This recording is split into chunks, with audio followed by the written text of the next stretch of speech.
Once you have your form in place, you are able to incorporate validation so that your user knows if they're filling the form out correctly.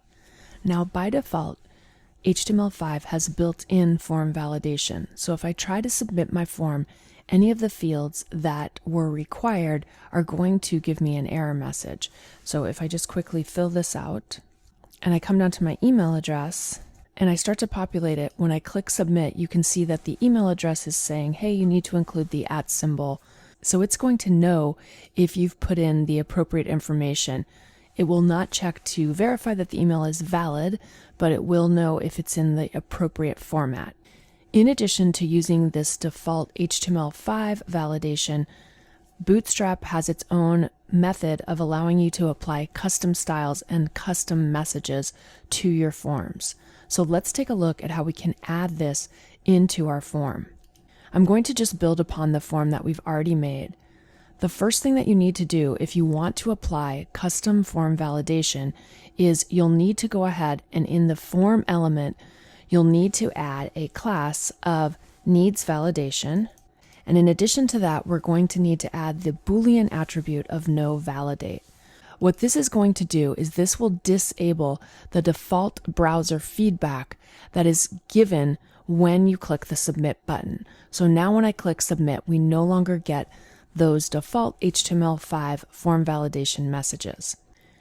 Now that we have that in place, we'll need to go into all of the form elements where we want to provide feedback and give the appropriate feedback. In order to do that, we're going to create an element that has a class of valid feedback. Inside of this div, you'll go ahead and write your message. This will show if the form validation is correct. And then to incorporate the message that is going to show our invalid feedback, we need to create an element that has a class of invalid feedback. Once I've done that, if you try to run your form, you're going to see that nothing is happening yet.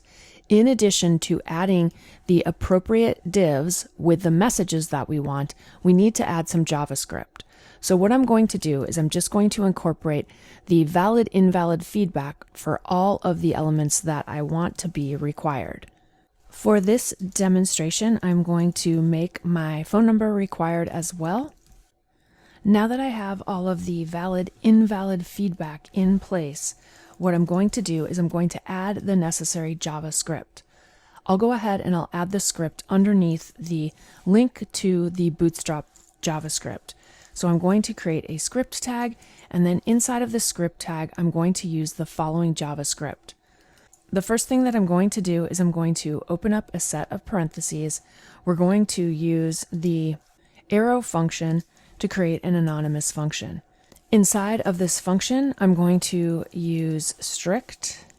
Then what I'm going to do is I'm going to create a variable that is going to store all of the forms that have the needs validation class assigned to them.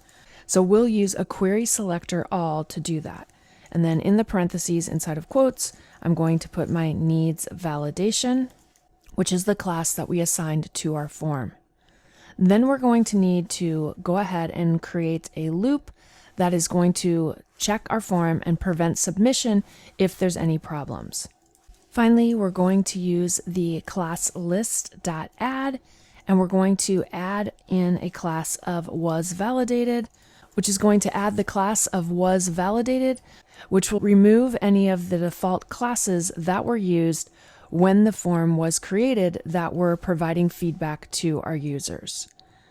And that should be it. If we save our page now and we come back to the form and we refresh, as you can see, the form looks the same as it was before, but when we click submit, if we haven't entered any of the information, we're getting more custom feedback as to what the user needs to do. So all of the fields that have problems are going to be highlighted in red. It will show this warning icon, and then the custom message that we specified is going to display. Once we click in any of these fields, if we start to enter the information, the form field is going to turn green, and then it will display our validation message. This will perpetuate throughout the form until everything has been entered in the correct manner. Once that has been completed, then the user will be able to submit the form. This is a great way to customize the way that the form interaction looks and to give users more detailed information if this is something that you require. It is worth mentioning that you do not have to include both the validation and the invalidation feedback if you don't want to. If we simply get rid of our validation messages on the fields where we don't want them to show up, so I'm just going to remove this on the first and last name, we'll save our form, and now when we refresh, if I click submit without entering any information, you can see that our error message is going to show up. But if I've included information, the valid message is not going to display, but the form field is going to be highlighted in a green border with the green checkbox indicating that we have entered information that the form expects. Being able to customize the way that your form appears in case there are errors, or even to give users feedback that they've done something correctly, is an excellent way that you can reinforce that the information that you're collecting has been entered in the appropriate manner, and it also gives users detailed feedback in case they've made an error.